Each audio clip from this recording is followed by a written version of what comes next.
Bonjour et bienvenue dans le 51e épisode de Celle qui rêve de devenir écrivain. Celle qui rêve de devenir écrivain, c'est moi, Aurélia Horner, 39 ans, passionnée par l'écriture.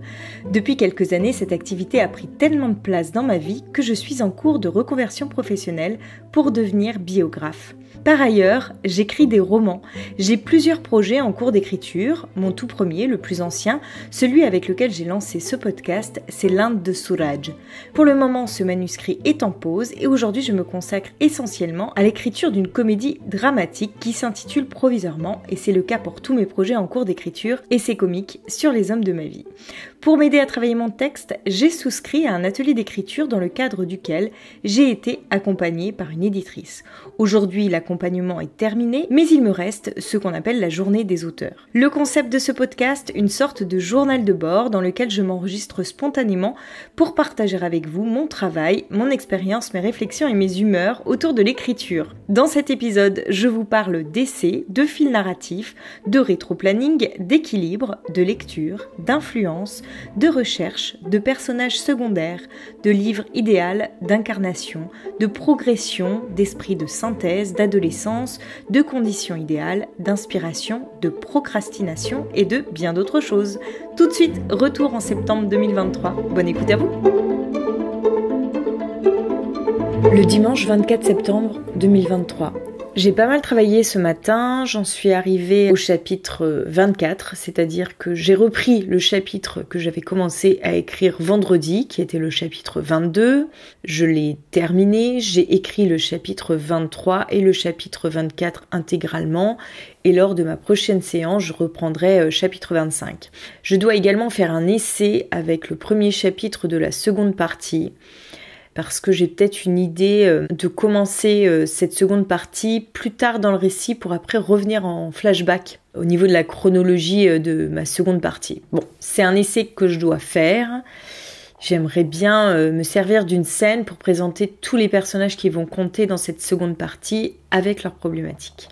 Je sais pas si c'est quelque chose qui va fonctionner, mais en tous les cas, j'ai envie de le tenter. Je me suis rendu compte que si j'ai une idée très précise de l'histoire avec le fil narratif de mon personnage principal, là-dessus il n'y a pas de problème.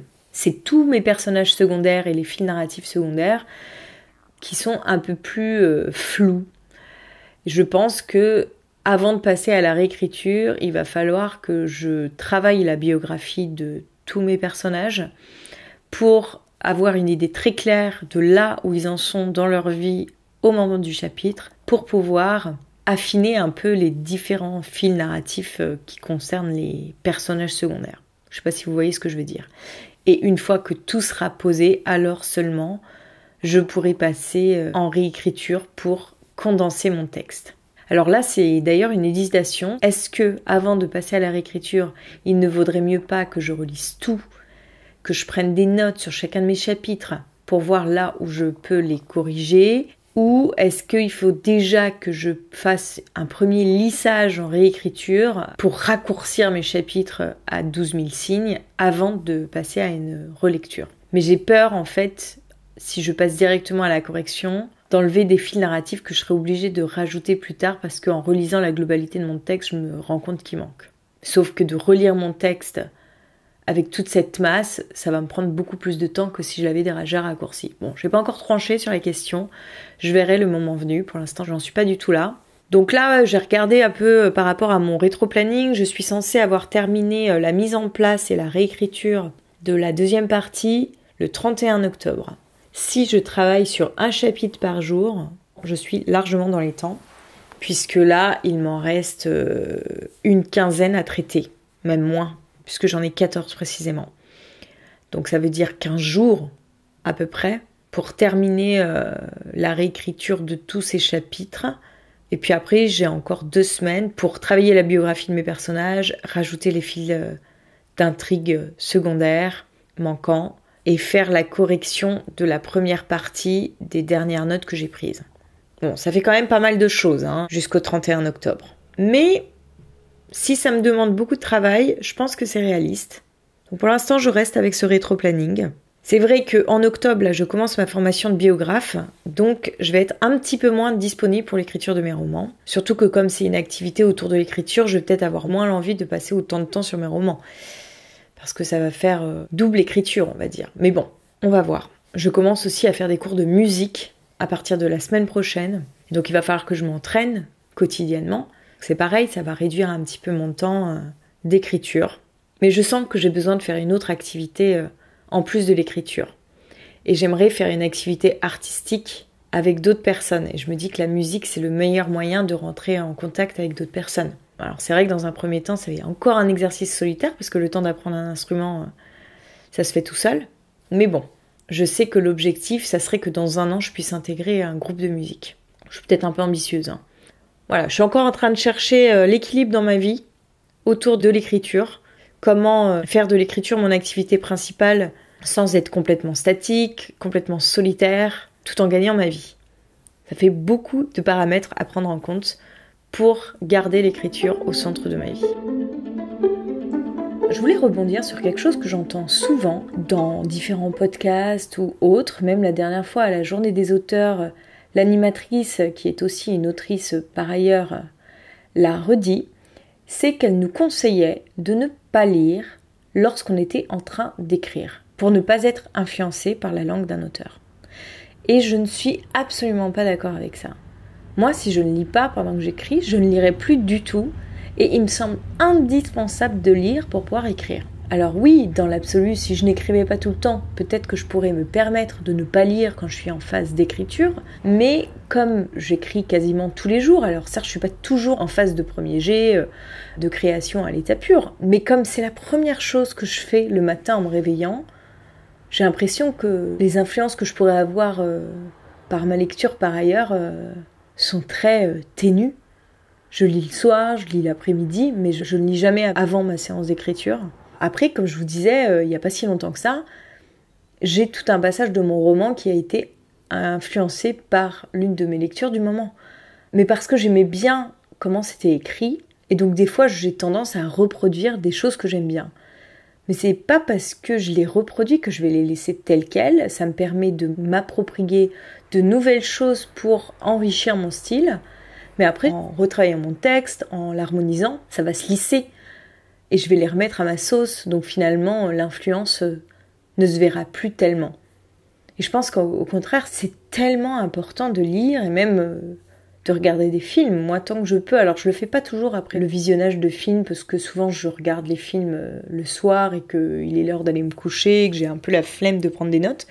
Mais j'essaye quand même souvent de noter ce qui m'a plu, pas plu dans un film, de repérer ce qui marche pas, au niveau de la dramaturgie, comme je peux le faire avec les romans, de noter ce qui me plaît pas, relever des petites phrases qui ont résonné en moi, expliquer parfois pourquoi ces phrases ont résonné en moi, des fois c'est juste parce que je les trouve hyper bien écrites, des fois ça fait écho à des choses que je pense et j'aurais pas pu le dire mieux, ou alors elle expose quelque chose que moi j'expose dans un de mes romans, je dis elle mais ça peut être lui, et je trouve que l'auteur le fait beaucoup mieux que moi, donc je le note, pour pouvoir m'en inspirer à l'avenir. Ou alors, l'auteur met quelque chose en exergue que je n'ai pas l'habitude de faire. Enfin, il y a plein de raisons qui me font noter des petites phrases et ça me permet vraiment d'intégrer mes lectures et de les laisser infuser en moi de façon beaucoup plus consciente. Avant, je lisais pas plus qu'aujourd'hui, mais je pense que je retenais pas beaucoup de ce que je lisais, ou de façon tellement inconsciente que je serais incapable aujourd'hui de savoir si ça m'influence, si ça m'inspire dans mon écriture. Le lundi 25 septembre 2023. Autant hier j'étais en super forme, j'ai fait une très bonne séance d'écriture, autant aujourd'hui c'est pas du tout le cas, je suis fatiguée. J'ai voulu travailler sur la biographie de mes personnages pour approfondir un petit peu leurs problématiques pour la deuxième partie de mon roman. Donc je l'ai fait pour le personnage de la sœur et celui de la mère. J'ai trouvé des petites choses en plus. Et puis je me suis replongée dans l'écriture du chapitre 25. Je suis pas hyper satisfaite de ce que j'ai écrit.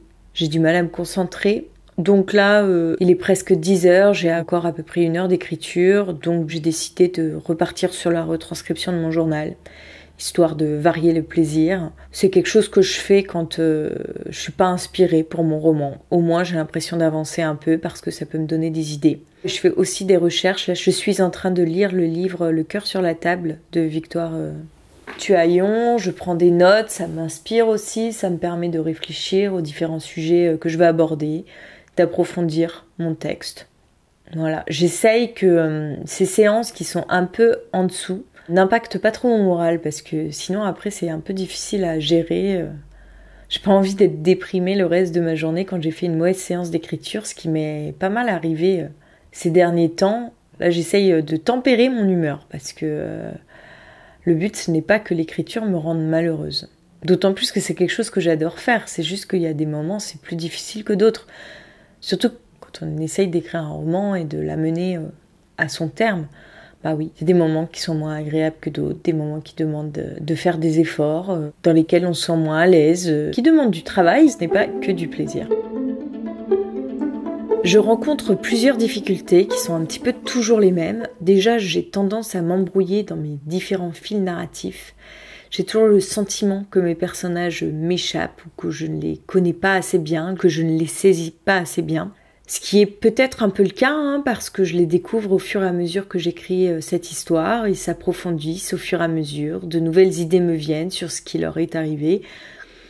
Alors qu'à la base, j'en avais qu'une idée très floue. Je trouve ça très compliqué de travailler ces personnages en amont, d'imaginer qui ils pourraient être avant de se confronter à l'histoire. Moi, j'ai l'impression que c'est l'histoire qui leur donne vie. C'est-à-dire, il se passe ça dans l'histoire, comment eux, ils réagissent. Ça, c'est une première chose. Et deuxième chose aussi, c'est que je suis sans cesse en train de tenter de faire le deuil sur le livre que j'avais imaginé, le livre idéal que je pensais écrire. Et ça, c'est assez douloureux. Et je pense que si j'ai tendance à réécrire beaucoup mes textes, c'est que j'espère toujours me rapprocher du livre idéal que j'avais imaginé avant de me mettre à écrire. Mais je pense que de toute façon, c'est impossible d'écrire le livre rêvé. Une fois qu'on se confronte avec la matière, ce qui sort n'est jamais tel qu'on l'avait imaginé, c'est jamais aussi bien.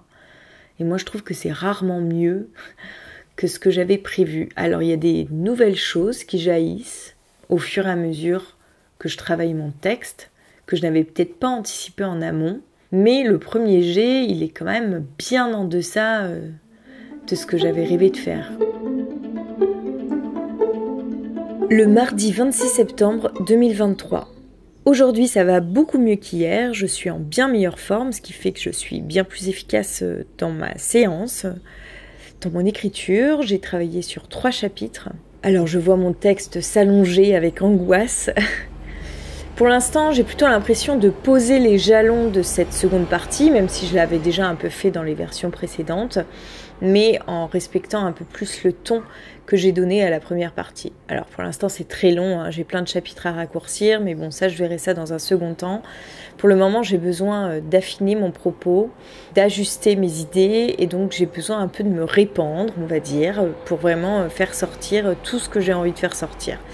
Et après, je couperai pour faire jaillir vraiment que l'essentiel. Ce qui me gêne un peu, et je pense que c'est ce qui a fait que j'ai fini par couper aussi mon texte en 2, en me disant que j'allais travailler que sur la première partie, c'est que la mère et la sœur, qui sont quand même 2 personnages importants de la première partie, disparaissent totalement au début de la seconde partie, pendant l'intégralité d'une année scolaire d'Apolline.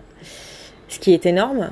Ça se passe sur 5-6 chapitres à peu près, et à aucun moment, ou très peu, de façon assez ténue, la mère et la sœur jouent un rôle. Alors ça, c'est pas possible. Il faut que je travaille leur fil narratif pour pouvoir les intégrer à cette partie du récit, et non pas de manière superficielle, mais de manière à ce qu'elles s'entremêlent vraiment avec l'intrigue principale autour d'Apolline. Ça, c'est un aspect qu'il va falloir que je travaille. Il y a beaucoup de fils narratifs secondaires aussi que je dois approfondir, qui sont un peu flous. J'avoue que c'est pas ce que je préfère faire dans l'écriture, donc je procrastine un peu là-dessus, mais c'est des choses dont je vais pas pouvoir me passer. Pour l'instant, j'écris un peu vite tous les chapitres de la seconde partie. Comme ça, une fois que j'aurai l'intégralité de mon texte, j'aurai plusieurs choses que je pourrais faire. Déjà, je pourrais commencer à corriger la première partie de mon texte selon les notes que j'ai prises lors de ma dernière correction. Je pourrais également approfondir les fils narratifs des personnages secondaires, de réfléchir à chaque chapitre pour approfondir le contexte de chaque chapitre pour vraiment arriver à mettre en exergue l'essentiel. Et puis je pense aussi, une fois que j'aurai un peu une vision globale de mon texte, il y a des chapitres entiers peut-être qui ne seront plus utiles. Donc là, j'ai écrit les 27 premiers chapitres sur 39, donc il m'en reste encore 12 à rédiger. En gros, je compte 1 heure par chapitre, donc il me reste 12 heures de boulot là-dessus. Donc ça veut dire, si je travaille à peu près 4 heures par jour, en 3 jours j'ai terminé. Peut-être même un peu plus vite parce que je pense pouvoir consacrer une journée complète à l'écriture, soit demain, soit après-demain. Donc peut-être qu'en 2 jours, ça sera réglé et je pourrai passer à l'étape suivante. J'essaye de me rassurer, de garder un œil positif sur mon texte en me disant que c'est pas parce qu'il me plaît pas tel quel qu'il va pas évoluer et qu'il va pas se transformer de façon à me convenir. J'essaye de garder le moral parce que c'est vrai que là, pour l'instant, je suis pas hyper contente de ma seconde partie, qui est vraiment bien en deçà de la première partie. Mais bon, en même temps, quand je revois comment j'ai travaillé mon premier chapitre, ça peut s'expliquer. Des fois, il faut du temps pour trouver la bonne forme d'un chapitre. Des fois, on sent qu'il y a quelque chose qui ne va pas et ça demande du temps pour le corriger. Il faut passer par plein d'étapes intermédiaires avant d'arriver à quelque chose qui nous convienne. J'ai encore eu le temps de travailler mon 28e chapitre que j'ai pu ajouter. Donc il me reste plus que 11 chapitres à travailler. Et d'ailleurs, j'ai beaucoup aimé là ce 28e chapitre. Je suis assez contente de moi. Je trouve qu'il fonctionne très bien. De nouveau, on est vraiment dans l'incarnation des choses. Les 3 chapitres précédents, en fait, ils sont pas assez incarnés. C'est ce qui fait que ça ne marche pas trop. Donc il va falloir que je les retravaille dans ce sens-là. Hier, j'ai commencé à lire La promesse de l'aube de Romain Gary. C'est un roman que je veux lire depuis très longtemps. Et alors, je suis tombée sur un passage et franchement, j'ai halluciné parce que j'ai écrit des choses à peu près similaires. Alors, pas du tout de la même façon, mais quand même similaires dans mon texte. Et j'ai halluciné de tomber là-dessus, en fait. Je vais vous le lire. C'était sûr, mais je ne le savais pas. Ce fut seulement aux abords de la quarantaine que je commençais à comprendre. Il n'est pas bon d'être tellement aimé, si jeune, si tôt. Ça vous donne de mauvaises habitudes. On croit que c'est arrivé. On croit que ça existe ailleurs, que ça peut se retrouver. On compte là-dessus. On regarde, on espère, on attend. Avec l'amour maternel, la vie vous fait à l'aube une promesse qu'elle ne tient jamais. On est obligé ensuite de manger froid jusqu'à la fin de ses jours. Après cela, chaque fois qu'une femme vous prend dans ses bras et vous serre sur son cœur, ce ne sont plus que des condoléances. On revient toujours gueuler sur la tombe de sa mère, comme un chien abandonné. Jamais plus, jamais plus, jamais plus. Des bras adorables se referment autour de votre cou, et des lèvres très douces vous parlent d'amour. Mais vous êtes au courant. Vous êtes passé à la source très tôt et vous avez tout bu. Lorsque la soif vous reprend, vous avez beau vous jeter de tous côtés, il n'y a plus de puits, il n'y a plus que des mirages. Vous avez fait dès la première lueur de l'aube une étude très serrée de l'amour, et vous avez sur vous de la documentation. Partout où vous allez, vous portez en vous le poison des comparaisons, et vous passez votre temps à attendre ce que vous avez déjà reçu. C'est vraiment un passage qui me parle énormément, puisque c'est un peu de ça dont je parle dans mon roman aussi. C'est fou de lire ces mots dans un autre texte qui n'est pas le nôtre. Et d'ailleurs, j'avais un peu senti déjà dans La vie devant soi, mais de façon moins évidente. Mais là, en lisant Les promesses de l'aube, en tous les cas les premières pages, j'ai la version poche là et j'en suis à la page 50, donc j'ai pas encore beaucoup lu. Je me sens complètement en adéquation avec son humour, son ironie. J'ai l'impression d'écrire un peu de cette façon-là, de porter un peu ce genre de regard sur le monde. Je me reconnais beaucoup dans ces mots. C'est vraiment un auteur qui résonne en moi, en tous les cas avec ce livre. Donc j'espère que ça va continuer, je vais voir un petit peu ce que je vais trouver à la suite de ce texte. Mais voilà, l'essai comique, ça parle aussi de ça. C'est fou là, je suis en train de réécouter des enregistrements que j'avais fait des premières versions de mon texte.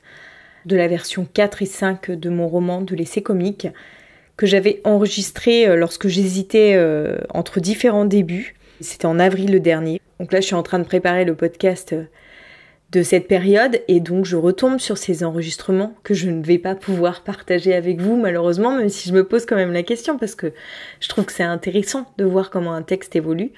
Mais ce qui est hallucinant, c'est de voir que j'ai gardé l'essence de mon texte tout en le transcendant de façon exceptionnelle. Et c'est hyper rassurant de le constater, de se rendre compte de la progression qu'on a fait. Je suis très très loin de ce que j'avais écrit au départ. Il y avait déjà une graine qui était là, mais complètement atrophiée. Et là, j'ai l'impression d'avoir un arbre qui est en train de se développer et qui est en train de rejoindre la forêt, quoi. Ça m'enthousiasme beaucoup. C'est aussi pour ça que je fais ce podcast. C'est aussi pour ça que ça ne me gêne pas trop qu'il y ait tant de décalage entre l'enregistrement de mes épisodes et leur diffusion.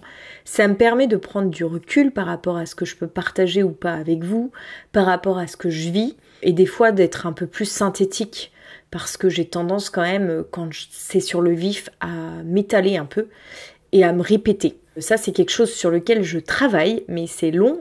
Comme c'est pas naturel chez moi, ça va me prendre un petit peu de temps avant d'arriver à avoir l'esprit de synthèse. Mais de toute façon, c'est quelque chose que j'ai besoin de travailler, et pour mon podcast, et pour l'écriture de mes romans. Déjà, le fait de réfléchir avant de parler permet cette synthèse. Ça, c'est vraiment quelque chose que j'ai appris avec l'éditrice, parce que elle l'a de façon extrême. C'est une experte de l'esprit de synthèse, quoi. Ça a été très formateur pour moi, pas forcément évident, parce que évidemment, du coup, on n'aborde pas les choses de la même façon, on communique pas pareil, mais ça m'a obligée à préciser ma pensée, parce que c'est aussi ça l'esprit de synthèse, c'est aller à l'essentiel, tout de suite. Le mercredi 27 septembre 2023, je suis de nouveau en train de m'interroger sur le fait de couper mon texte en deux, mais pas au même endroit que la dernière fois. Il y a deux choses qui me posent problème. J'étais en train de travailler mes chapitres 29 et 30 et je me rendais compte qu'il y avait une sacrée différence avec le début de mon roman. Mon personnage a complètement changé, elle est vraiment dans l'adolescence, c'est le début du désir, on a complètement quitté l'enfance, quoi. Alors, c'est pas gênant en soi, mais j'ai l'impression que dans cette partie, j'ai plein de choses à dire. L'adolescence, c'est quand même un moment extrêmement riche dans le développement humain. Je peux pas survoler. Et là, j'avais le sentiment, en retravaillant mes chapitres 29 et 30, plutôt en les relisant d'ailleurs, de survoler complètement. Il y a plein de fils à traiter sur lesquels il faudrait que je m'arrête, que j'approfondisse. Et là, si je veux avoir un texte viable dans sa longueur, je peux pas développer tout ce qu'il y aurait à développer dans ce passage, quoi. Et donc j'ai réfléchi, est-ce que je ne pourrais pas couper avant d'en arriver à cette étape-là? Parce qu'en plus, j'ai un autre problème. C'est que les chapitres que j'ai travaillés hier, la sœur et la mère ont complètement disparu. Et ça va pas non plus. Donc il faudrait que j'en rajoute. Et je me dis que plutôt que d'en rajouter, je pourrais resserrer. Ce qui arrive plus tard à la sœur pourrait arriver plus tôt et donc s'entremêler à l'histoire d'Apolline. Ce qui permettrait vraiment que chaque personnage ait un arc narratif complet dans ce premier tome. Donc j'ai un peu réfléchi. J'ai retravaillé la chronologie des faits pour voir si ça pouvait marcher au niveau chronologique. Donc ça, c'est OK. J'ai refait aussi un petit peu mon chapitrage pour voir si ça pouvait aussi fonctionner. Et pareil, ça marche. Alors j'ai des scènes que j'ai pas du tout en tête, qu'il faut que j'invente complètement. Mais bon, je me fais pas trop de soucis pour moi, même si pour le moment j'ai pas tellement d'idées. En plus de ça, ça me permet de couper la poire en deux. C'est-à-dire que je garde pas mon texte dans son intégralité, ce qui serait vraiment un travail titanesque, énorme, que j'ai un peu peur en fait de pas mener à son terme, mais c'est même pas pour ça que je le coupe en fait. C'est que j'ai vraiment le sentiment qu'il y a deux histoires en une. Et en même temps, ça me permet quand même de traiter tout ce que je voulais traiter dans ce roman. Il y a juste un truc sur lequel je fais un trait, mais finalement c'est peut-être pas si important que ça. Et puis autre chose, ce qui me rassure pas non plus, c'est que je ne sais pas du coup comment je vais mettre en dramaturgie mon livre 2. Mais ça, je me dis, on verra plus tard, quoi. Donc, j'ai pas mal de choses à réfléchir. En même temps, voilà, j'ai beau me dire qu'on verra plus tard, je ne peux pas quand même m'empêcher d'y penser. Le jeudi 28 septembre 2023. Aujourd'hui, c'est ma journée écriture. En tous les cas, je vais essayer parce que je suis pas au meilleur de ma forme. Donc, c'est jamais très agréable de faire une journée écriture quand je suis pas au top. D'autant plus que j'ai d'autres choses à faire. 2-3 petites choses par-ci par-là. Donc, ça va me couper dans mon élan. Mais bon, c'est les aléas de la vie, faut faire avec. J'ai écouté dernièrement le podcast Procrastination et Estelle Faye disait ça, c'est qu'on n'a jamais les conditions idéales pour écrire et donc il faut écrire avec les conditions dont on dispose. Sinon, si on attend les conditions idéales, on risque de ne jamais écrire. Alors j'avoue que moi, en plus, par rapport à la plupart de ceux qui écrivent, je me suis quand même créé les conditions idéales, donc j'ai pas trop à me plaindre de ce côté-là. En tous les cas, en ce moment. Ce matin, je travaille sur le personnage de la sœur, parce qu'il y a toute une partie du roman, dans la deuxième partie, où elle disparaît un peu du paysage. Et comme c'est un personnage important, il faut qu'elle ait un fil narratif important et qu'on sent, même si c'est en arrière-plan, qu'elle continue d'évoluer. J'ai pas du tout d'idée, je suis pas du tout inspirée, j'ai relu mon document idée. Il y a rien qui m'a tellement inspirée. J'ai écrit des bouts de scène, des bouts de dialogue, pour voir ce que ça pourrait donner. Je suis bloquée à la rentrée 1997. Mon roman commence rentrée 1996 et à présent, il se terminerait fin d'année scolaire 1998. Et là où mon personnage d'Ophélie disparaît un peu, c'est lors de la rentrée 1997. Il s'est passé quelque chose entre les deux sœurs durant l'été. Et là, je ne trouve plus rien à ajouter entre elles. Je me dis que pour m'inspirer, il faudrait peut-être que je reprenne mon journal, mais bon, c'est un travail long et fastidieux et qui m'apporte peu d'idées par rapport à tout le travail que ça me demande. Bon, finalement, j'étais pas tellement inspirée en commençant ma séance et à force de tourner dans ma tête des idées, j'ai fini par être inspirée. Ça, c'est quand même quelque chose de fou dans l'écriture. C'est que à force de triturer des choses, on finit par en faire jaillir d'autres auxquelles on n'avait pas pensé. Donc là, c'est exactement ce qui s'est passé avec le personnage d'Ophélie. À présent, elle a un arc narratif à peu près bien construit. Il n'y a pas de trou dans sa ligne narrative. Bon, par contre, il va falloir que j'écrive beaucoup. J'ai énormément de scènes à ajouter par rapport à ce personnage pour lui donner plus de corps. Et pour qu'elle revienne un petit peu à l'avant-scène, même si elle reste en arrière-plan par rapport à mon personnage principal. Là où je suis assez contente, c'est que du coup, là, je suis totalement dans la fiction, je me suis complètement éloignée de ma vie, ce qui fait que je me sens beaucoup plus à l'aise avec cette matière. J'ai l'impression de ne trahir personne de mon entourage, donc ça me soulage beaucoup. Depuis que je me suis dit qu'il ne fallait pas que je fasse attention à ça, je m'y suis astreinte et finalement... je me prends beaucoup moins la tête avec cette problématique. On verra bien à la fin, en fait, ce qu'il en sera. Donc là, j'ai terminé à travailler autour du personnage de la sœur. Je pense que c'est assez complet pour pouvoir en faire quelque chose. Je vais pas forcément tourner autour des autres personnages parce que je suis pas sûre qu'il y en ait trop besoin. Si je vois que le besoin s'en fait ressortir, je ferai exactement le même travail que j'ai fait avec la sœur. Mais pour le moment, il me semble que ça va. Là, tout de suite, je vais retranscrire un nouveau morceau de mon journal. Ensuite, je vais aller marcher pour m'aérer un peu la tête et le corps. Et je pense que cet après-midi, je vais me lancer dans l'écriture des scènes et des chapitres manquants pour la deuxième partie. La première partie, j'ai plus qu'un seul chapitre à écrire. Pour l'instant, j'ai pas tout de suite envie d'y revenir. Ça viendra avec mes corrections quand je m'y mettrai. Bon, ce qui est rassurant, c'est de voir que ça avance. Et ça avance vite, de manière efficace. Je procrastine beaucoup moins. Mon texte commence à ressembler à quelque chose et il me paraît beaucoup mieux construit que l'Inde de Suraj. J'ai l'impression qu'il repose sur des bases beaucoup plus solides, ce qui fait que le tout sera moins bancal à mon avis. On est l'après-midi, il est 13h30 et là je reprends mon texte et je ne sais pas par quel bout prendre les choses, par quoi commencer. J'ai plusieurs possibilités, soit m'attaquer à la correction de la première partie selon les notes que j'ai prises, pour ensuite passer à l'écriture, réécriture de la seconde partie, soit passer directement à l'écriture de la seconde partie, en tous les cas à l'écriture des scènes qui ne sont pas encore écrites, pour un peu déblayer tout ça, parce que là, j'ai plein d'idées, mais c'est un peu le bazar. Je sais pas trop comment procéder. Je serais tentée de commencer à écrire les scènes manquantes, histoire d'avoir au moins une base de travail sur laquelle retravailler. Ça me panique toujours un peu quand j'ai pas de base de travail sur laquelle m'appuyer, en fait. Le fait d'avoir quelque chose d'écrit, je me dis bon, au moins j'ai quelque chose sur le papier. C'est peut-être pas exactement ce que j'ai voulu faire, même des fois c'est pas du tout ce que j'ai voulu faire et que j'aime pas du tout ce que j'ai fait, mais au moins j'ai fait quelque chose. Et au moins ça va dans la direction où je veux aller.